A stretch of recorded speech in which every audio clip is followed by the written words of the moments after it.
YouTube каналындағы оқырмандар, қайырлы күн, қалдарыңыз қалай, аман есенсіздер ме? Көптен бері алдарыңызға шықпай қалдым. Мен бүгін керемет бір тақырыппен шығып отырмын. Бұл тақырып негізінде мынандай. Қазір Инстаграмда көп біздің жаңағы ер азаматтарымыз, қазақтарымыз бар, және жаңағы орыстардың да ішінде қаншама адамды біз мынандай нәрсені көп естиміз. Мен өзіме бұл көп көрінеді да, мынандай әйеліңе 10% ақшаңды беріп отырсаң, күйеуіңе 20%, то есть әйеліңе 20% ақшаңды беріп отырсаң, сен жаңа байисың, қарызыңнан құтыласың деген нәрселерді. Немесе мынандай нәрсе, әйеліңе гүл беріп отырсаң, қарызыңнан құтыласың деген секілді осындай ақпаратты өте көп еститінмін да. Бірақ мен бұл ақпараттың былайша айтқан кезінде қалай әйелге беру арқылы еркектің мәселесі шешіледі деген нәрсенің шешімін таба алмай жүрген болатын. Аллахтың қалауымен міне осы жақында ғана саяхатқа барып келдім. Араб елінде болдық.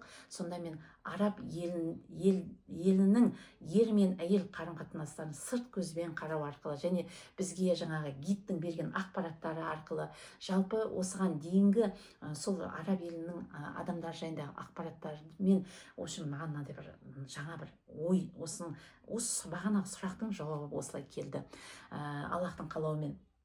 Яғни мен мысалға байқағаным, былай түсіндірейін сіздерге. Араб елінде неге бай? Қай елін қарасаңыз да бай, яғни арабтар 7 эмираттан тұрады екен. 7 эмираттан тұрады екен, жаңағы Объединенные Эмираты дейді ғой.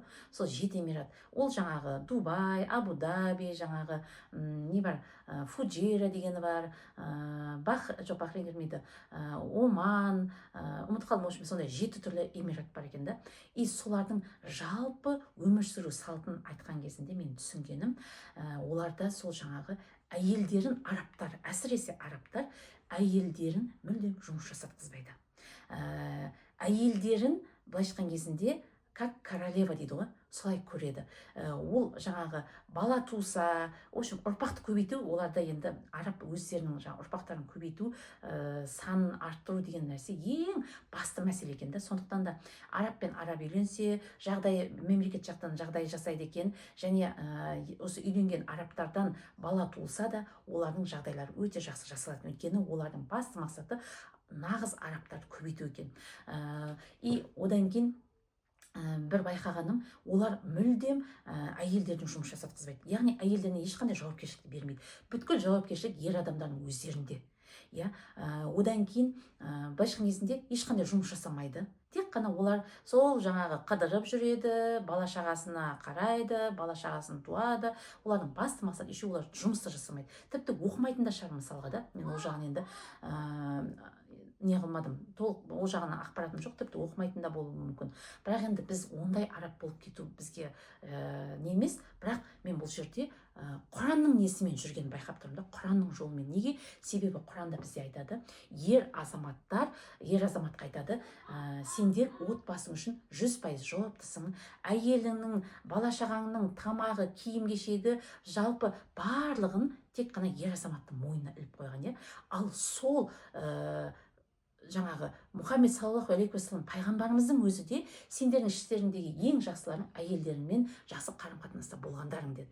Яғни осы Құрандағы жазылған аятқа сүйеніп, және пайғамбарымыздың саллаллаху алейхи уассаламның жаңағы сүннетіне жүгініп, вот арабтар осындай өмір сүріп жатыр. Сондықтан да олар ол Құранмен жүргендіктен, пайғамбардың сүннетімен жүргендіктен, олар байығанның үстіне байып жатыр. Ал біздің елше, біздің елде өкінішке орай жаңағы Құранмен жүрмейді, яғни именно жаңағы жауапкершілік деген нәрсе ер азаматтар 100% өздеріне алмайды. Міндетті түрде әйелмен бөліседі.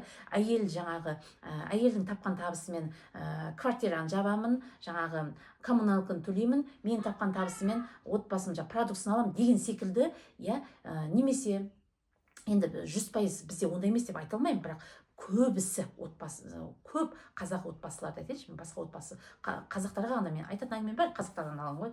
И көп жаңағы отбасылардың көбісі дерлік осылай күйеуі әйелге жауапкершілікті бөліп тастаған.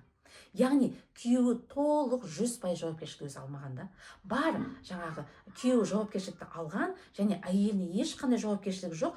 Самое главное жаңағы үйде барам деген жеріне барады, бала шағасына жаңағы қарайды, бала шағасын өмірге әкеліп жатыр деген секілді сондай отбасылар да бар. Ал олар байығанның үстіне байып жатыр, жаңағы арабтар секілді. Өйткені олар да Құрандағы аятқа сүйеніп және пайғамбардың осы сүннетіне сүйеніп жұмыс жасап жатыр да, яғни әрекеттеніп жатыр. Көрдіңіз ба?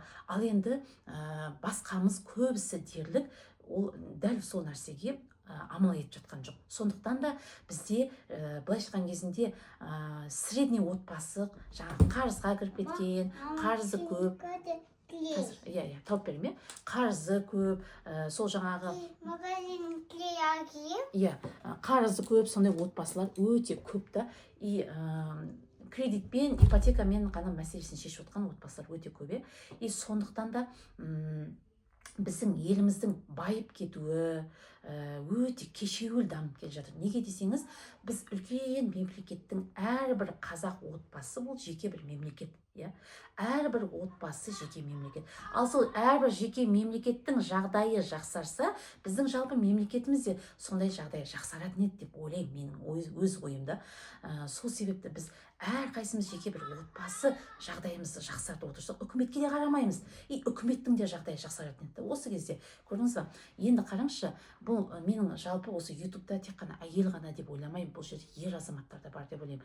Ал егер де сіз әйел адам болып тыңдап отырған болсаңыз, сіз ер азаматтарға жіберсеңіз деп не қылар едім да, айтар едім да. Өйткені бұл айтылып жатқан ақпараттың біразы дерлік ер азаматтарға арналғанда, енді олар жауапкершілікті әйелдерге беріп тастағандықтан, немесе бөліп тастағандықтан, өзіндегі жауапкершілікті толық алмай бөліп тастағандықтан, былайша айтқан кезінде даму жоқ.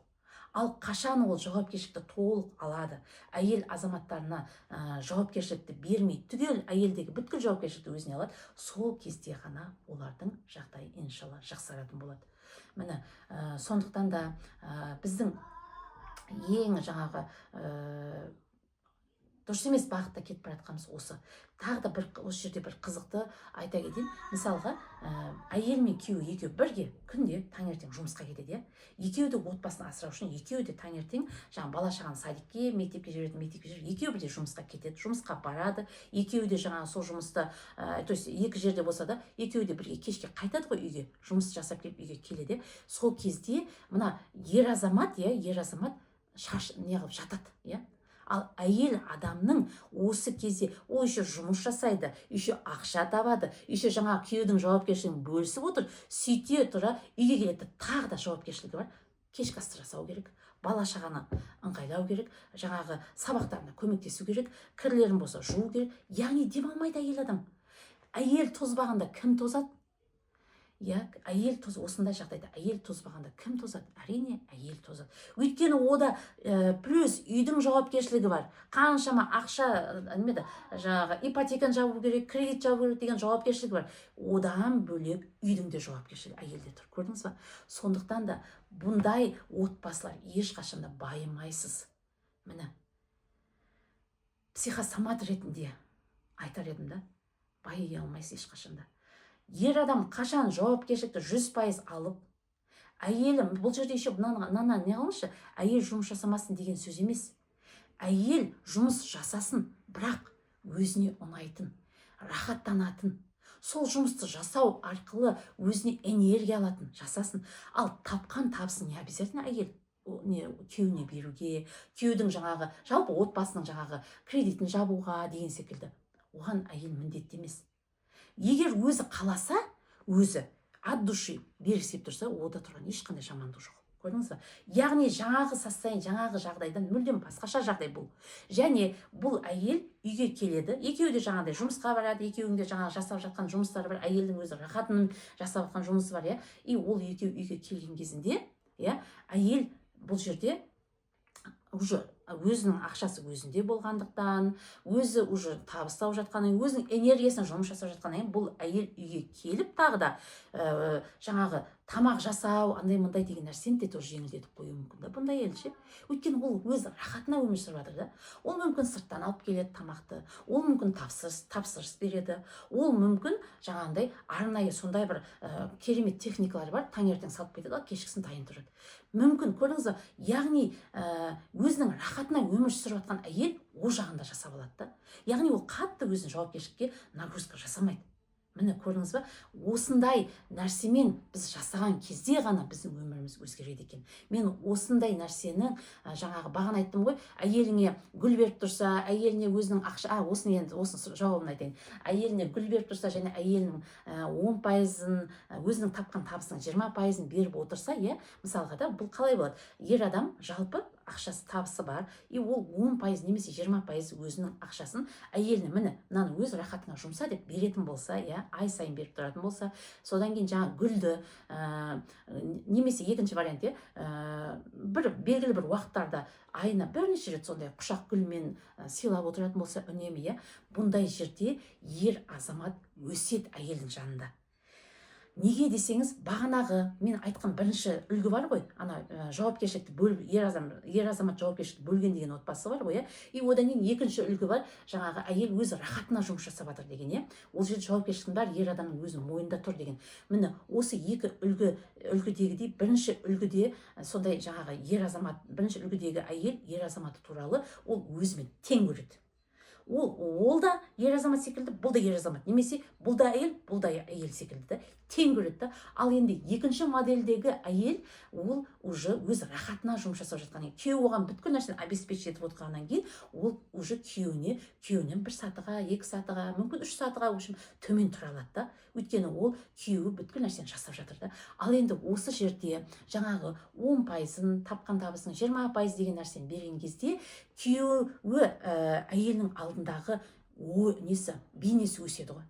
Яғни тау секілді, үлкен қорған секілді өсе береді да. Ал осы бейне өскен сайын күйеудің жолы болады. Өйткені әйел ол туралы тек қана жақсы ойда. Бір керемет үлгілі бір ер азамат тұрады да әйелдің ойында ше. Яғни әйел күйеуі туралы қандай ойда болады, күйеуі дәл сондай адам болады ғой. Көрдіңіз бе? Сондықтан да бағанағы бірінші модельдегі отбасыда әйелі күйеуі туралы не деп айтамын, тіресіп өмір сүріп жатады. Ол күйеуі туралы сондай ойда да. Күйеуімнен басыңғысы келеді, әйелі оған басына қоймайды, сонымен тіресіп өмір сүріп жатады. И бұл, естественно, мына әйел мына күйеуі туралы жақсы ойлай алмайды. Сондықтан да бұлар осындай өмір сүріп жатыр. Жауапкершіліктің өзінде екіге бөліп алғанда. Ал мына жерде олар уже олай тіресіп өмір сүріп жатқан жоқ. Күйеуі уже по-любому әйелдің кәдімгідей деңгейде жоғарыда тұр. Өйткені мына күйеу әйелге сондай жағдайды жасап берді. Көрдіңіз бе? Сондықтан да ең бақытты отбасы айтады, жаңа Құранда айтады да, әйел мен күйеу тең емес дейді. Әйел 1 сатыға төмен дейді. Міне, Құранның өзінде де әйел 1 сатыға күйеуден төмен болу керек дейді. Яғни біз әйел адам қашан төмен болады? Күйеуді действительно өзіне жаңағы көмектесе алатын, өзіне нағыз қорған болатын, нағыз қамқор болатын, өзіне бүткіл жағдайды жасап отырған ер азаматты міндетті түрде әйел өзінен жоғары көре алады. Ондай болмаса, әйелдің қасында ер азамат не тең болады, не төмен түсіп кетеді. Міне, сондықтан да мынау бір күшті бір сабақ болды. Міндетті түрде соңына шейін қарағаныңыз үшін рахмет, бөлісіңіз. Жаңағы сұрақтың гүл беріп отырғанда да дәл сондай. Гүл 10%, 20% беріп отырған барлығында да ер азамат өседі, яғни ол сұрақ толық ашылды деген ойдам. Сондықтан да видеомды соңына шейін қарап отырғандарға сіздерге көптен көп рахмет. Міндетті түрде бөлісіңіздер. Осындай пайдалы ақпараттар аптасына 2 рет шығып отырады. Сондықтан да парақшамнан алыстамаңыздар.